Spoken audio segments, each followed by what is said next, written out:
Welcome to the Global Medical Device Podcast, where today's brightest minds in the medical device industry go to get their most useful and actionable insider knowledge, direct from some of the world's leading medical device experts and companies.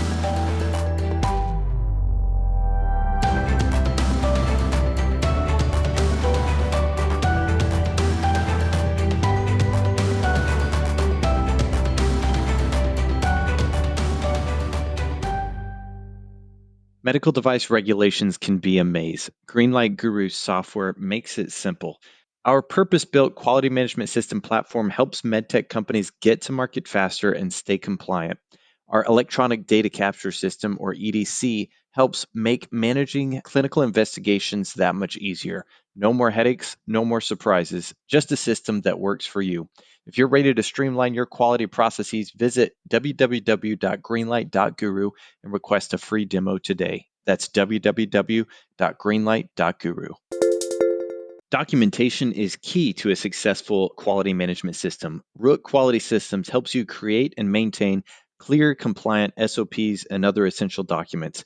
Their experts ensure your documentation aligns with regulatory standards, making audits a breeze. Start optimizing your QMS today at rootqs.com.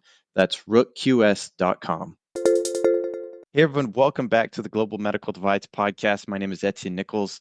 With me today is Mike Drews, a familiar voice on the podcast. Now, this is going to be a part 2 of an episode around home use medical devices. So if you're interested in going back and watching part 2, we'll put a link in the show notes. Feel free to go back and listen to that first.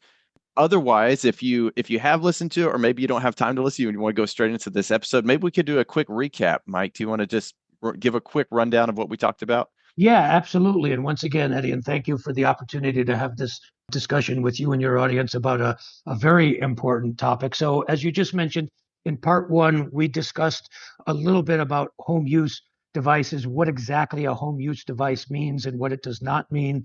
We talked about why this was important, and we talked about a couple of examples of home use devices. One in particular, the Philips Respironics case of the CPAP and the ventilators that had some problems. And in the coming discussion today, we're going to take this further. We'll talk a little more about the labeling of home use devices, some of the technological concerns, some of the regulatory concerns, and then we can also talk about some additional examples as well.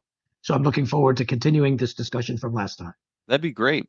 And I wonder if maybe it makes sense to start with, well, do you have any additional examples, first of all, or do you want to go into some of the different aspects around the home use medical devices? Yeah, I do have a couple of examples, Eddie, but I'd like to do that a little bit later because Sure. some of them will relate to some of the other technological and regulatory challenges that we're going to talk about today. Well, how about maybe we talked briefly about intended use last time. I wonder if we have, do you want to talk about examples of a device intended to be used in the home that has had problems? Sure. Well, let's talk about the labeling because as you just mentioned, Eddie, and we've talked a lot about labeling in many previous discussions, focusing on what I call high-level labeling, which is the intended use and the indications for use. Just as a quick reminder, and we've done many discussions on this in the past, intended use focuses on the device, what it does, how it works, its mechanism of action, and so on and so on. Whereas indications for use, that focuses on the patient. What disease, injury, or condition is the device intended to prevent, diagnose, or treat? What I'd like to talk a little more about here, which is a little more new relative to home use devices, is the intended user and the intended use environment, because these are aspects of labeling that are not often explicitly stated in the label, certainly not in the high-level labeling. And maybe that's a problem. Maybe that's something that we should get into. So let's start out with the first one, Eddie. And when somebody uses the phrase intended user, what does that mean to you? Well, I assume it's the one who's going to be interacting with the device on some level. Correct. The person who is going to be using the device. Now, historically, the user of the device was typically some sort of a clinician, a doctor, a nurse, a surgeon, a pharmacist. But now more and more with home-based devices, the intended user is the patient. And that, brings up all kinds of issues, not the least of which is usability, because Healthcare professionals, HCPs, we assume that they've undergone some kind of a training. They've gone to medical school or nursing school or what have you. But with people, John Smith, Main Street USA, we cannot make that assumption. And so I think it would be a good idea for us to define who our intended user is. Is it only, I mean, some devices is obvious, right? If it's a cardiopulmonary bypass machine, for example, most people are not going to be, doing that on themselves. But obviously, there are a ton of devices now that are intended to be used by the patient or possibly by the patient or the clinician or both, a combination of the two. How about the intended use environment? What does intended use environment mean? Well, I mean, it almost sounds silly because it seems self-explanatory. The environment in which the device is going to be used, both immediate and maybe extended, whatever it may impact and whatever may impact it. Exactly. So intended use environment, as the phrase implies, is the environment, the room or the area of physical space where the device is intended to be used. It could be in a hospital, and even more specifically, it could be in an OR or ICU or something like that. It could be in a doctor's office. It could be in an outpatient clinic. It could be in an ambulance. It could be in somebody's living room, and so on and so on. We gave a number of examples in part one, I think, of those different intended use environments. But when we're talking about the intended use environment, and we're also talking about intended user, we have to take a broad view of the universe. As I said, it doesn't necessarily have to be HCPs, healthcare professionals. It could be individual people, and those people, depending on your device, they might have physical or cognitive disabilities. They might have language or communication challenges. They might have a limited knowledge or level of education, either in general or about that particular device, specifically. So we always have to take all of this into account. And taking this a step further, Edian, because you know that one of the things that differentiates my approach from so many others is I'm not focusing on just what we did today or what we did in the past, but what we may be doing in the future. So what is the intended user with robotically assisted devices, with artificial intelligence and so on, where it is certainly conceivable that a device is intended to be used by a person, but it's not a human being. The person, and I'm using the word person in air quotes here, might be a robot. Simple example, a plain old scalpel is intended to be used by a surgeon. What if I put a scalpel in the hands of a robot? What does that do to the intended user? And, with artificial intelligence and everything else, that obviously is the topic of a much more advanced discussion, but just throwing it out there for people to think about, that what the regulation says right now may or not be applicable in the future. Bottom line, my recommendation to companies and also to the FDA, and I've made this recommendation to the FDA before, I think in our submissions, 510Ks, de novos, PMAs, and so on, we should not just simply list the intended use and the indications for use. We should also include in our high-level labeling the intended user and the intended use environment. And by the way, one of the benefits of doing that, Edian, and I'd love to hear your thoughts, agree or disagree, is from the manufacturer's perspective, that will limit them as to the testing that they have to do. So, for example, if my device is intended to be used only by healthcare professionals and not by individual people, then I don't need to do testing like usability testing in individual people, because that would be off-label. So I think there's a lot of advantages to doing that, even though thus far we have not been doing that. What do you think that idea has merit? Definitely. I haven't explored that necessarily from a thought experiment for a regulatory submission. It makes a lot of sense to me, but I've talked a lot about that from a design controls perspective. When you're talking about your user's needs, I mean, that question is, who is the user is exactly always one that we have to answer. Absolutely. Exactly. So yeah, no, I think that's a really good point and has a lot of merit. When we talk about the intended use environment, the intended use, I get to, if you go a little bit further down that rabbit trail, I start to think about the different technological limitations of a home use medical device in comparison to maybe hospital grade equipment. What factors contribute to those differences? Because when I think about that intended use environment from a hospital setting, for example, that's maybe more tightly controlled than if you were at a home use environment. So what ways do environmental variations in homes impact the performance of medical It's a devices? great question, and I have a number of examples I'm going to tick through quickly. But before I do, I just want to remind our audience, one of the things that we talked about in part one of this discussion is how that FDA defines a professional healthcare facility. In other words, the intended use environment could be a professional healthcare facility.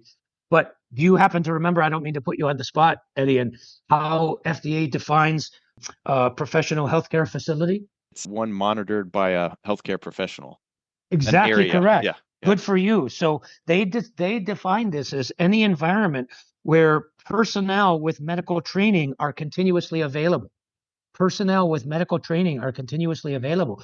Notice, it's important not just to read what the regulation says. It's equally important to read what the regulation doesn't say. It doesn't say anything about environmental conditions like temperature, like humidity, like lighting, like all of these other ambient conditions. It's defined solely by the personnel that are there, right? So this issue of technological limitations in home use devices is a challenge across the board. So some of the examples that I thought, and this is some of that I've started with the list of examples that FDA has provided in their guidance that we referred to in part one of our discussion. But I, as a biomedical engineer and a regulatory consultant, have added a lot more things that we should consider that are not in FDA's guidance. And I'm hoping that when my FDA friends listen to our discussion, maybe they'll consider adding some of these. But some of the obvious ones, things like temperature, things like humidity, things like if it runs on electricity, is the device subject to voltage spikes or power outages, or is a device that's intended to be used here in the United States with our electrical system versus in the EU where we have different currents and different voltages and so on. Lighting conditions, atmospheric conditions. Can we assume that all of our devices are going to be used at sea level? What if you have a device that's used on top of a mountain, or what if you have a device that's used on an airplane? Atmospheric pressure can be a challenge. Airflow and ventilation can be a challenge. Water quality can be a challenge. Contamination, if you have dirt or dust or fluid spills. Electrical interference. There are electrical interference requirements for devices in hospitals. But what about in the home use environment? If somebody turns on their microwave oven, for example, is that going to cause their device to go, haywire or something like that? What about interference with Wi-Fi? If your device needs to be in communication with the outside world and it's relying on Wi-Fi or Bluetooth or something like that, and there's something that's causing interference, what about having a battery backup? If you have an electrical device and for whatever reason you lose power, especially if it's a critical device, a life-supporting or life-sustaining kind of a class 3 device, a cardiac assist device, for example, and you lose power and you don't have a battery backup or some other contingency plan, that can be a problem for all the obvious reasons. Storage conditions. Is this something that maybe the user needs to store for a period of time and not use it? And if so, if they store it in their garage where it gets really hot or really cold or really dirty or really humid or something, is that going to affect the future safety and efficacy and performance of that device? Device disposal. Once they don't need to use the device anymore, are there certain things that they need to do? Can you just throw this in your regular trash, or can do you need to make special arrangements to get rid of it? Is it intended to be reused, or is it a single-use device? If it's intended to be reused, does it need to be reprocessed or cleaned in some way? This is a nightmare for healthcare facilities to monitor, and we can talk about this more in a moment. But when it comes to cleaning or disinfecting devices in the home, where it's being done by an individual user, that's a whole other bailiwick. Yeah. So as I said, some of these examples are from the guidance, but many of them are not. Many of them I added because as a responsible medical device professional, I think it's incumbent on all of us to know what, to consider for our particular device. Absolutely. And some of those are it's funny because it blurs the lines between home use and what the medical or the FDA definition of clinical use, I guess, is, because I'm just thinking like, okay, so there's that home use medical device that you also have vibration requirements potentially. And I know one submission that required I think the FDA came back and wanted certain Humvee conditions because it was a Department of Defense contract, so that there were certain vibratory requirements. Or, we talk about the cleanliness of at home, but that's the same with clinical. And if you're in a country like Malawi, Africa, if you've ever seen the conditions of the hospitals, and not to negate any of those the things that they're doing, but some of them are not quite to the sanitary standards that you might expect in certain places of the world. So yes, absolutely. Well, indeed, Eddie, and those are terrific examples, and I'm glad you added them. I'll have to add them to my list. But just a quick reminder, one of the things that you and I talked about in part one, and one of the recommendations that I made is we talked about this home use guidance that FDA put out over a dozen years ago. In my opinion, that's myopic thinking. I don't think we should have a home use guidance or a healthcare facility guidance or anything like that. I think we should have an intended use environment guidance that includes all of these different things, regardless of what part of the earth you happen to be standing on at the time. Right. No, absolutely. That makes sense.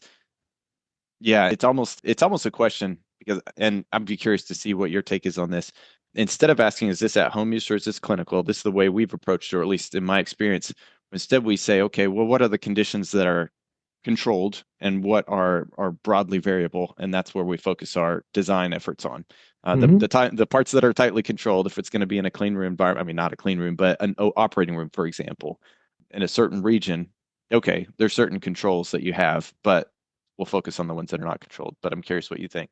And I loved your reference, by the way, to design controls a few minutes ago, specifically the user needs and so on. Who is the user? But I would also encourage our audience to consider, even though I don't think they're explicitly stated in the design controls, the intended use environment, because that obviously could influence how you design your device to function and so on. So all of these are important throughout the entire regulatory and development process. Absolutely. So you mentioned cleaning or reprocessing. Did you want to go deeper on that, or? Yeah, a little bit, because this is a big challenge. I mentioned a moment ago that cleaning or reprocessing of devices that are intended to be used over and over again. A CPAP machine is a perfect example. As a matter of fact, one of the biggest reasons why many patients do not use CPAP machines is because, quite frankly, they are a pain in the you-know-what to clean. And we talked a few years ago in some of my podcasts on the duodenoscope fiasco that happened at UCLA and a few other places, where, because these particular devices, these duodenoscopes, were not reprocessed properly, future patients got infected and in some cases died. So reprocessing of medical devices is not an easy thing to do, even in healthcare facilities. When you talk about doing it at the home, it's even more critical. It's got to be a no-brainer. It's got to be simple. It's got to be easy. Otherwise, people are not going to do it. And basically, your device, depending on who it's intended for, your device needs to be able to function perfectly after it's cleaned or reprocessed by a 70-year-old person, possibly with diminished physical or cognitive abilities. Because if it's not, then that could cause problems for the person that's using that device, if it's a CPAP or something like that. You have to be concerned about things like foreign body contamination if it's being used by multiple different people.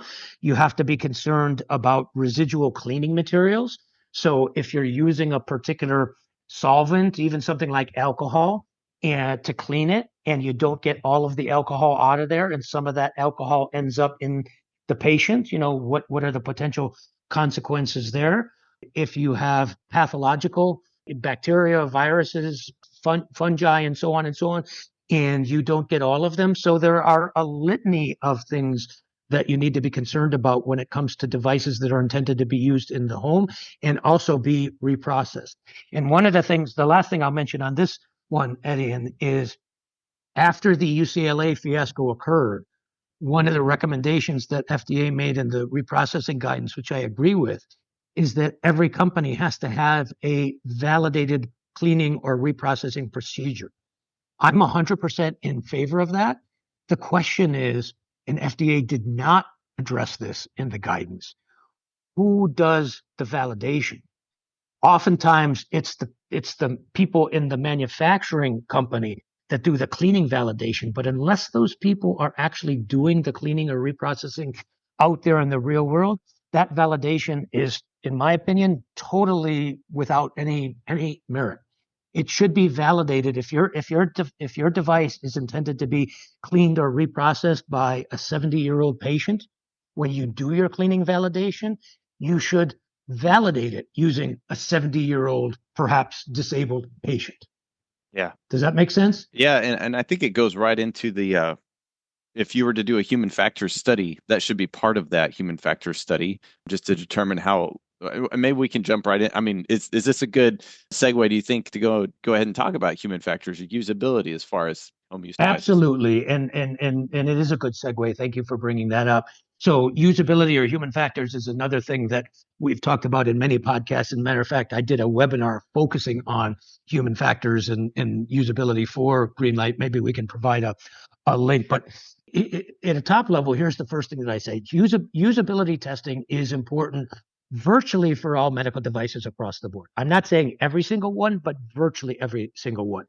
Human factors or usability is important in say traditional devices that are going to be used in a hospital by a clinician.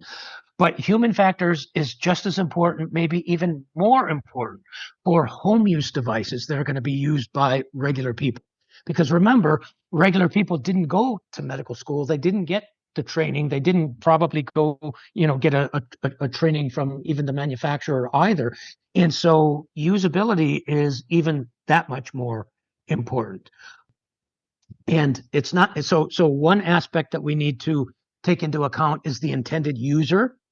If the intended user is a non-healthcare professional, that's a different thing than a healthcare professional. But the other thing to keep in mind, Eddie, and especially for more critical home use devices, even if your intended user is a non-healthcare professional and something happens, something goes wrong, and they're using this in their home, they're probably not going to have the benefit of a healthcare professional, a nurse or a doctor or something, sitting in the next room over that could come in and help them if they need it. So this is another thing that needs to get factored into usability as well. And then the last thing that I'll mention, because there's a lot of things that we can talk about when it comes to usability of home use devices. But the last thing that I'll mention quickly is training. It's challenging enough to get physicians to go through trainings for our devices. I mean, just look at the Da Vinci surgical robot. I mean, that's a quintessential example of that. But how do we make sure that we train non-healthcare professionals, people that are going to use this in the home? For some kind of devices, I've made recommendations, if it's an electronic device, if it's got a computer interface, for example, that the device will not allow a patient to use it unless and until they have some evidence, a code or a certificate or something that they've gone through the training. Remember, we've talked about risk as well many times. ISO, and I agree with them on this, says that labeling should never be your primary way to mitigate risk, that you should do all that you can via design or other things. And I think, by the way, the reason why they say this, Eddie, and although they would never mention this publicly, but I think it's true, is because it's a simple acknowledgement that most people never read, let alone follow, whatever it is on the label. So putting a line of software in there, a question, have you been trained to use this device? And if you have, enter a code or get a prescription or something like that. I think it's a reasonable recommendation, especially for devices that are a little more critical than others. When you talk about those risks, and you said you have to think about risk management, I think of them as essentially the same, usability being a subset of risk risk management, honestly. Yep. It's interesting how we've broken it apart as its own thing, which I suppose it is its own discipline to a certain degree, but yeah. Yeah, I mean, without quibbling into about terminology, I'm not sure if I would consider a subset or not, although there clearly is an awful lot of overlap. But these are two obviously very important pieces of the puzzle that we need to consider individually, but then we also need to consider them collectively. How do they interact one another? And I give you an example, usability. This is actually technically, this is not a device, it's a combination product, but most of our audience is probably familiar with the EpiPen, the epinephrine auto Yeah. injectors. Well, you may remember a few years ago, there were a whole litany of user-related problems associated with EpiPens. And one of the things was in some cases, and keep in mind, Eddie, that unlike in a lot of devices, this is a device that's used in a very, very acute situation. In other words, the patient is having a severe allergic reaction. They might be going into anaphylactic shock.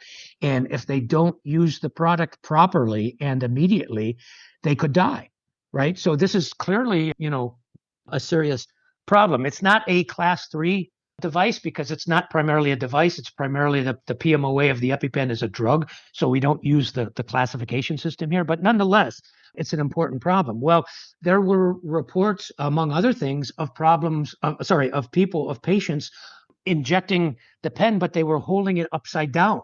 Oh, In no. other words, instead of the needle sticking into their thigh, it got into their thumb. Now, my question to you, Eddie, and some people might consider it as a rhetorical question, why do you think that this particular failure mode, if you will, was not detected pre-market? Why do you think it was? Because we have, for straight up devices and for combination products, including the EpiPen, we have a litany of requirements for usability testing. And yet, this particular problem was not detected. And any speculation as to why? Well, my guess is it relates back to the human factors and who was involved in those human factor studies. But yeah, what's the real answer? You're close. You're close. And this is, in my opinion, the answer. Let me share with you a scenario that I think I shared in that webinar. I was involved giving a presentation at a conference a few years ago, and coincidentally, the person just in front of me was talking about a human factor study that they did for a particular device. I think it was a laparoscopic surgery device. I don't remember. It doesn't matter. And one of the things that she said is before beginning the study, the surgeon had to read and follow the directions for use.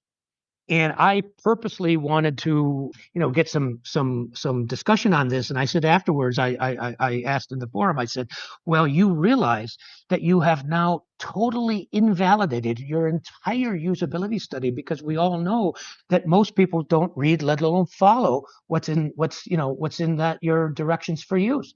And she says to me, yes, Mike, I agree with you 100%, but it passed muster at the FDA. The reason why I'm sharing that with you here is because the same logic applies. If we force people to read and follow the instructions for use, holding the pen upside down would never in a million years happen, right? So my advice to companies when it comes to usability testing, if you really want to do realistic usability testing, I'm not talking about ticking boxes off of some regulatory form or guidance. Realistic, then all of my usability studies have 2 and only 2 steps. Give your product to the user, and then, as my wife would say, you can stop talking now. Give your device to the user, and then you can stop talking. And if one of the first things they do is they take your device out of the box and they take the DFU and throw it right in the trash, then that's what you write down. Now, of course, as you can imagine, Eddie, and I don't think I've come across any company that's willing to do that in the real world for all the obvious reasons. But if you're really interested in doing true usability testing, it's something that you might consider. That's interesting that you haven't come across it. So I learned human factors under Shannon Hosey, who is the human factors team lead at FDA prior to coming to the company that I worked for. And that was one of her things, who really listens to the IFU, who really reads it. Yep. So that was part of our Yep. study. So anyway, that's And by the way, interesting. one other thing quickly before we move on to the next topic on usability, going back to the usability guidance. And again, we've talked about this in other discussions and in my webinar. FDA has put out a handful of guidances on the usability of medical devices and combination products and so on. But unfortunately, in not one of those guidances do they distinguish between a home use device and a device that's intended to be used in some sort of a clinical environment. Yeah. And in my opinion, that's a huge oversight. And just one very last thing about usability, and I think we can move on, is most of the time when people think about usability, they think about pre-market usability. In other words, formative testing or summative testing. However, there's a whole other part of usability that is post-market usability. As a matter of fact, FDA has a section on their website, on the CDRH website, specifically dedicated to post-market usability testing. This is something that I talk about in my post-market surveillance and my complaint handling course. Perhaps as a future topic of discussion, Eddie, and we talk in more detail about post-market usability testing, because that's something that a lot of people don't think about. Perhaps it's because usually the R&D engineers are not involved with that because it's post-market. It's usually the complaint handling and the post-market surveillance people that handle that. But that's another aspect of usability that I think is often overlooked. What about data security challenges or cybersecurity? That's been a really big topic over the last year, especially from the FDA. Absolutely. And I did a podcast with Greenlight on cybersecurity. It was actually, I think it was in the top 10 list of podcasts listened to last year. And one of the things that I differentiated is we have to be a little careful when we refer to something like cybersecurity. So in FDA's involvement in it. What I'm not talking about here are things like identity theft. Like if somebody steals your address or your credit card information, that's obviously it's a concern, but it's not a concern to the FDA. What I'm talking about here is things that could directly impact the safety, efficacy, performance of your medical device. And the reason why I bring that up is just one of many things that I talked about in the podcast. But sometimes I think people they don't understand that the FDA context of cybersecurity is a little more limited than the broader context. I'm not trying to suggest that things like identity theft are not important. Of course they are, but not in the context of FDA. That said, cybersecurity is a big issue in home use devices. It's an issue in hospital-based devices as well. But think about it this way, Eddie, in most hospital or clinical environments, you have some sort of like IT department or IT staff, as a backup that is supposed to be monitoring such things, making sure, for example, your virus software is up to date, monitoring for people trying to hack in to the system and so on and so on. But in a lot of home use devices, I don't know about you, Eddie, but in my company, I'm a very small company, so I provide my own IT support. Yeah. Right. And suffice it to say, it's not my full-time job. So I don't think it's reasonable to expect people who are using devices in the home to have to jump through a lot of hoops to worry about things like cybersecurity and so on. That should all be done behind the scenes as much as possible. That should be all, that should be, out of the minds and the thoughts of the user, applying software patches or fixes or stuff like that. For example, one of the recommendations that I give to companies, especially for more critical fixes or more critical patches, is don't just rely on the user to periodically check to see if there's an update, but do a push instead of a pull. In other words, push that to them. Have your device, assuming that it's always connected to the internet or something, have your device, send a signal to your device that says, hey, you need to be updated. Don't rely on the person, the user, to do it. And one of the other things that I mentioned is when you have a device that is constantly on the internet, you constantly have to be worried about things like cybersecurity, because it's not a one-way valve. In other words, if your device is sending out information to the world, it stands to reason that other information or other people can be, traveling that road in the opposite direction. So one of the recommendations that actually a lot of people liked I made in that podcast was, if you truly don't want to have to worry about cybersecurity and hacking and identity theft and so on, just make sure that your device has no capability to connect to the outside world. In other words, don't plug it in, don't hook up with Wi-Fi or whatever, because if it ain't connected, it's pretty hard to break into it. So Right. again, cybersecurity is like usability and reprocessing and so on. These are all important issues for virtually all devices. But when it comes to home use devices, they do present some similar challenges, but also some unique challenges as well.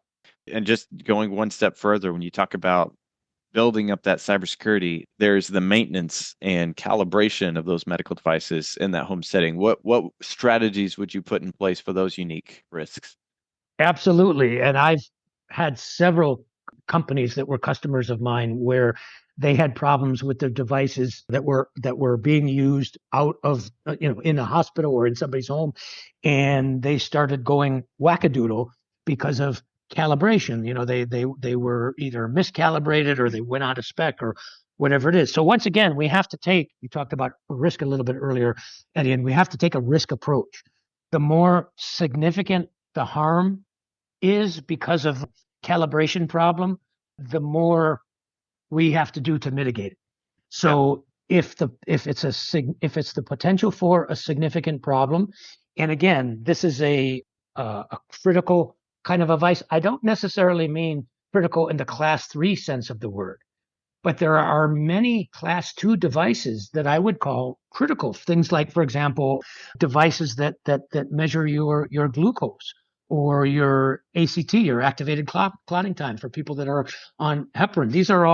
These happen to be IVDs, in vitro diagnostics, but they're class 2s, they're not class 3s.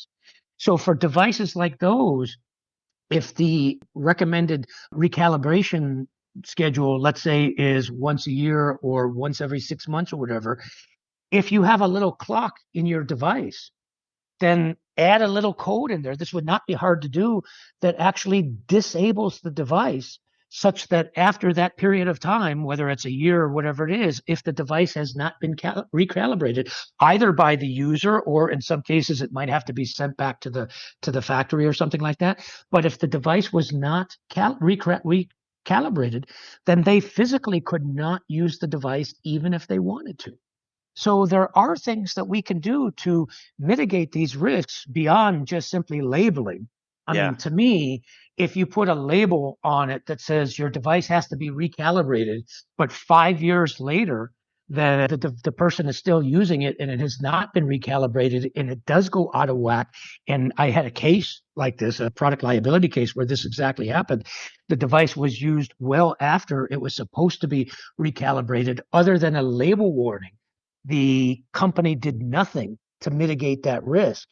Long story short, that particular patient was harmed because the device was giving them more wrong information. The company got sued, and it was very easy for me to make the case. Well, in spite of the fact that on your label, it said to recalibrate this once a year, you allowed the patient to use this 5 years after, and the result, they became harmed. And Eddie, and you don't have to have a JD after your name from Harvard Law to say, or to hear a ka-ching, ka-ching, ka-ching. That's exactly what happened here. It's an interesting balance when you talk about product liability versus patient safety, and hopefully they should always overlap. If you do the right thing for the patient, you'll be safe from a liability perspective. But just a counter residual risk that I was thinking of, let's suppose someone is out in the wilderness or something like our Ramadi, or one of those third world situations where they need something, even if it's more out of whack, and suddenly it just is disabled because you're past the date.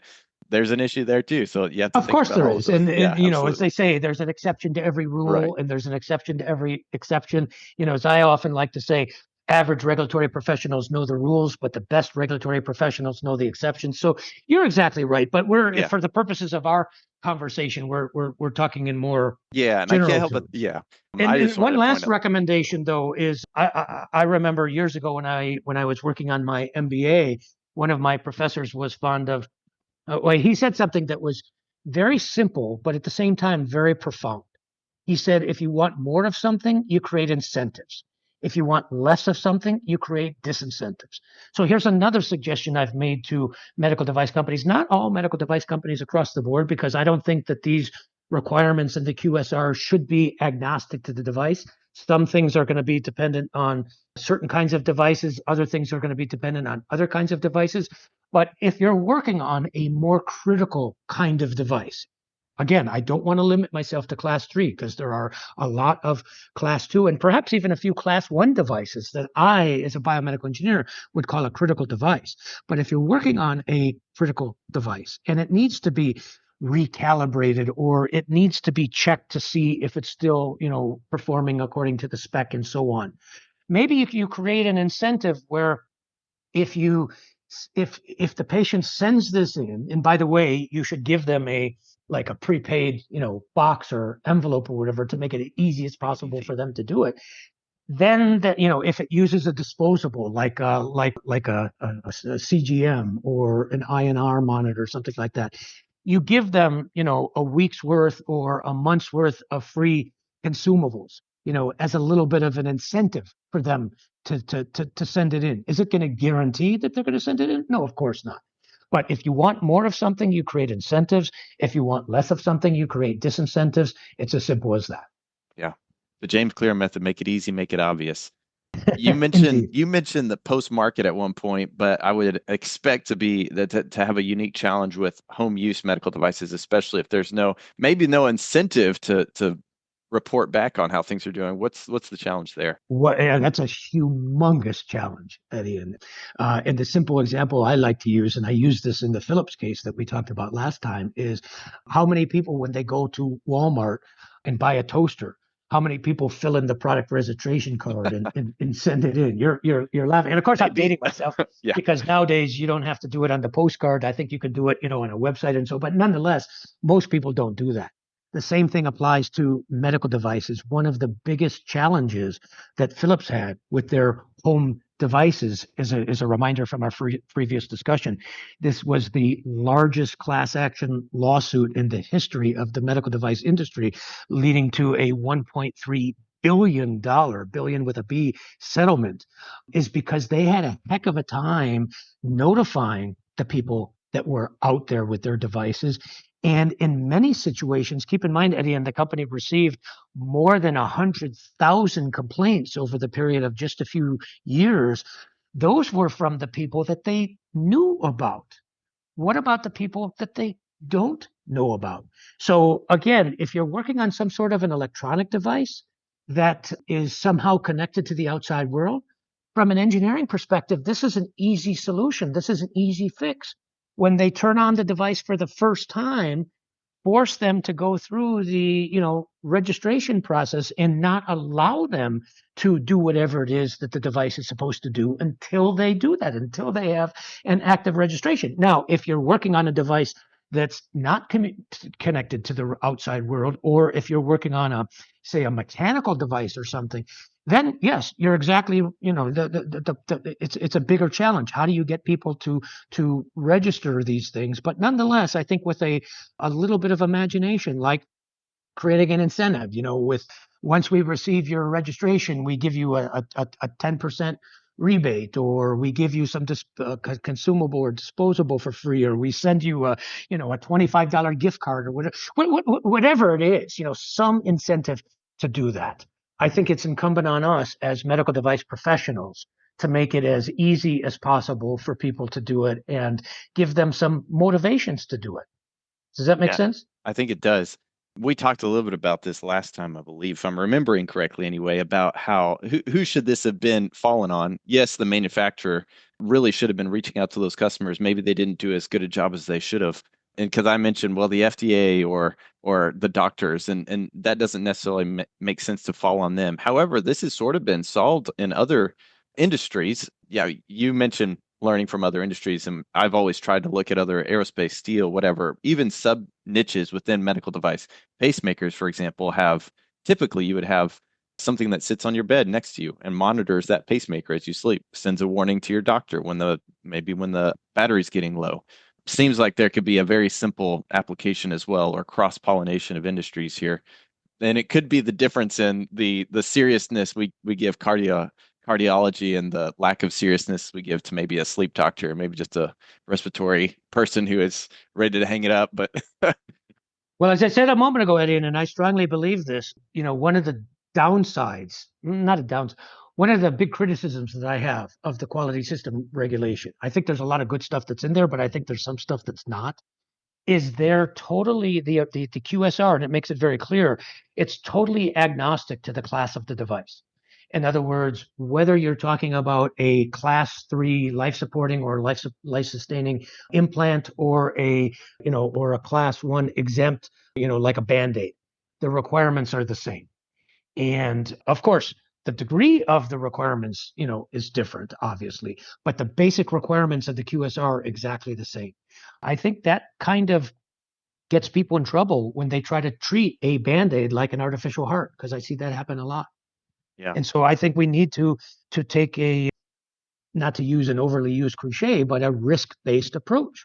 The more risky that your device is, the more we have to do. The less risky your device is, the less that we have to do. If you have a very, a very, very simple Band-Aid, I'm just trying to use Band-Aid as a simple metaphor. I don't want to hold companies to the same level of testing and responsibility as an artificial heart. That would make absolutely no sense. right. I think about the current examples of regulatory requirements and so on. And you make a good point about the class 3, class 2, class 1, and the various risks that are inherent or exist within each of those classes. There are risks in a class 2 medical device that could kill you, for example. Of course, absolutely. What are the regulatory frameworks, or how do you feel like they could be adopted to address the unique risks associated with the operation of home use medical devices? Well, so first of all, the question itself sort of already assumes that the regulatory framework for home use devices is lacking or inadequate, and that it needs to be strengthened or it needs to be fixed. In other words, this is another way of asking the question that I've asked many, many times. Do we need more regulation? And if we created more regulation, does that mean that we would have fewer problems in the future? Well, suffice it to say, I have never made the assumption that regulation, the amount of regulation, whether it's a lot or a little, correlates to the number of problems that we have. In other words, I would not assume that if we have more regulation, we have fewer problems, or if we have less regulation, we have more problems. So even though I work, as you know, Eddie, and as a regulatory consultant, I'm not a big fan of creating more regulation because we've already got thousands and thousands of pages of that. I think what we need is people who don't take just the literal interpretation of the regulation, but they understand what I call the regulatory logic of why do we have that regulation and what is it trying to achieve in the real world. We've talked not only in this discussion, but in part one, many examples of using regulatory logic. Like why, for example, do we have a guidance on home use devices? Why don't we think about them in a more general sense, like the intended user environment? And one intended user environment might be a hospital, another might be somebody's living room, and so on and so on. So, in my opinion, we don't need to have more regulation. I think the regulation that we have is good. I think much of it is applicable to home use devices if we approach it in the proper way. A couple of other things that I would just like to mention very, very briefly before we wrap this up is we mentioned a little bit about post-market challenges of home use devices, like, for example, reporting and adverse events and recalls and so on and so on. But how about change management in home use devices? In other words, if you want to make a change to an existing device that's already on the market, let's say it's a 510K device, and it's a home use device, do you need to do a special 510K? Or can you get away with a letter to file if it's intended to be used in the home? There's no specific verbiage on that. We've talked a lot about post-market changes and how to best handle them because, as a reminder, Eddie, one of the single biggest reasons why companies get in trouble from the FDA is because of change management or the lack thereof. It's a big source of my business, to be honest with you.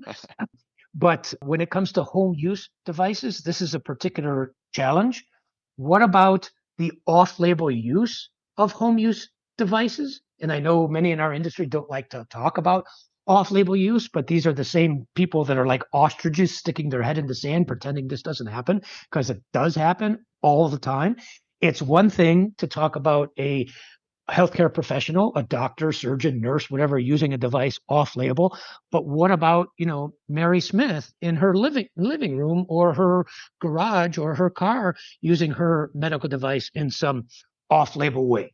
There have been a number of problems that have happened in those areas as well. So bottom line, there's a lot of similarities between devices that are intended to be used in healthcare environments, but there are also some differences, and sometimes there are potential problems that can happen in a home that are even more significant than if the same problem happened in a hospital. And over the course of both parts of our discussion in this series, I hope that we did a pretty decent job of talking about many of them. Certainly not all, but many of them. I would expect foreseeable misuse to handle some of those issues, and then complaints from the field potentially. But I recognize the challenge with getting those complaints from the field. That makes sense. Just remember, you used one of my favorite phrases from the design controls is foreseeable misuse. Foreseeable misuse is not necessarily off-label use. And the reason why I'm mentioning that very, very quickly is because oftentimes the off-label use of a device, or a drug for that matter, oftentimes the off-label use is the standard of care. In other words, it's what we teach in medical school. So are we going to try to argue that if somebody uses a device following the standard of care, that it's foreseeable misuse? I personally think that's a weak argument. Well, I'm not saying you would justify it, but I'm saying you should make that risk mitigation, or absolutely recognize the off-label, ability and expand the umbrella of your intended use. Yeah. Well, I'd love to talk more. I guess we're close to being out of time. Any other things that are important that you feel like we should cover, or important takeaways? I think we've covered a lot. Certainly not everything, but hopefully we've provided some benefit to people. And if you're listening to the second part of this discussion and you haven't listened to the first, please go back and listen to the first as well. I think it'll make a lot more sense. And obviously, if there's anything that either of us can do to help, feel free to contact us. Awesome. Thank you so much, Mike. Really appreciate you coming on the podcast, sharing all of your knowledge, your experience, and all of the examples. Thank you, those of you who've been listening. Really appreciate it. We look forward to seeing you next time. Until then, take care. Thank you so much for listening. If you enjoyed this episode, can I ask a special favor from you? Can you leave us a review on iTunes? I know most of us have never done that before, but if you're listening on the phone, look at the iTunes app, scroll down to the bottom where it says leave a review. It's actually really easy. Same thing with the computer. Just look for that leave a review button. This helps others find us, and it lets us know how we're doing. Also, I'd personally love to hear from you on LinkedIn. Reach out to me. I read and respond to every message because hearing your feedback is the only way I'm going to get better. Thanks again for listening, and we'll see you next time.